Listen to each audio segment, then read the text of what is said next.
ওদের বাসিন্দা রাজেশ, রেবা এবং তাদের মেয়ে নিশা, তারা দুজনেই খাবার প্রকাশ করেন। পরিবর্তন শুরু। রাজেশ রেবার পাশে দাঁড়ান এবং তারা একসঙ্গে পরিবর্তন আনার সিদ্ধান্ত নেন। শুরু হয় দৌড়, সিদ্ধান্ত নেন।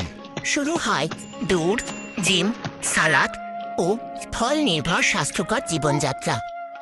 ওটা ফিরিয়ে দেয়। তারা শুধু শারীরিকভাবেই নয়, মানসিকভাবেও দৃঢ় হয়ে ওঠেন। উপসংহার ও শিক্ষা। নিশা দেখে তার বাবা মা আত্মবিশ্বাসী এবং হাসি খুশি। তারা উপলব্ধি করেন সত্যিকারের সৌন্দর্য বা আনন্দ অতিরিক্ত খাওয়ায় নয়, বরং ভালোবাসা, নিয়মানুবর্তিতা। উত্থান। এক বিজ্ঞানের তৈরি স্বাস্থ্যকর পানীয় তাদের শক্তি ও প্রাণবন্ততা ফিরিয়ে দেয়। ভালোবাসা, নিয়মানুবর্তিতা এবং একে অপরের প্রতি সমর্থন, এর মধ্যে দেশের মতো পাশে থাকা অত্যন্ত গুরুত্বপূর্ণ। অভ্যাস পরিবর্তন।